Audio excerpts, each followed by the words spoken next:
The major threats to crude oil production in Nigeria, as concluded by experts and stakeholders, are pipeline vandalism, crude oil theft, pollution, and oil spillage.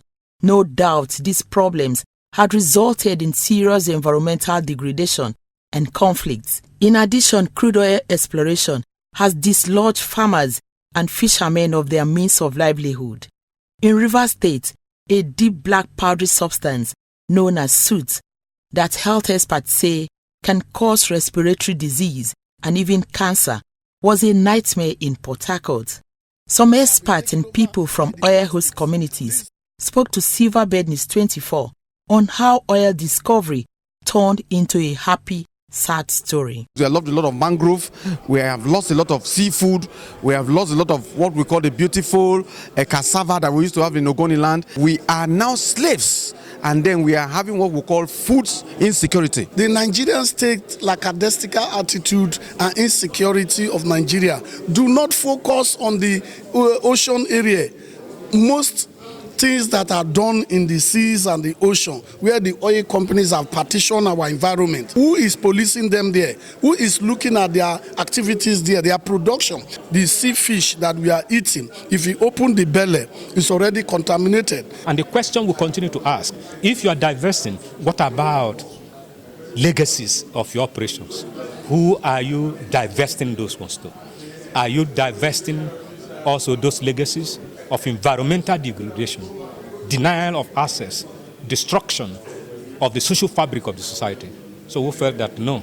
In March 2022, environmentalist and director of health of Mother Earth Foundation, Nimo Bassi, during a training of Ogoni youth in Bori, Kanaluku government area, lamented that life expectancy for people living in the Niger Delta region had fallen to 41 years due to oil exploration, a position that was corroborated by environmental rights activist Celestine Akpobare. In fact, UNEP report, if you go through, I used to call it a death sentence because it said the air is poison, the land is poison, and water.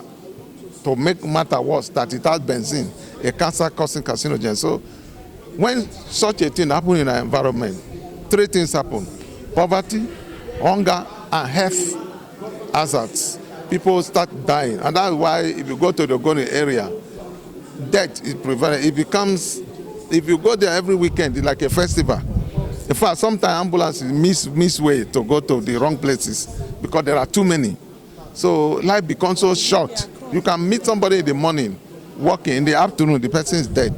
So how can the environment be protected, or areas that have been devastated be regenerated? Communities, of course, are the natural policemen of their territory, so they have to go on monitoring and reporting whatever they see has gone wrong in the environment. For government, there's a move in the world now to recognize ecocide as a law.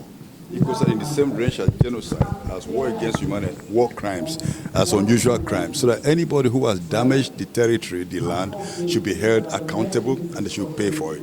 Important that we provide this model refinery for this use, given the license that government had promised. And I'm also thinking that in addition to the model refinery, we can have the artisanal refinery modified, we can have it innovated, we can train the youths and make this local technology to be something that can be harnessed. As the federal government continues to make efforts to clean oil-impacted sites in Ogoniland, as recommended by UNEP, stakeholders are of the view that all host communities that have recorded spills and pollution must be cleaned to ensure a safer, cleaner, and healthy environment. Monica Ogwa, Silverbird News 24, Port Harcourt.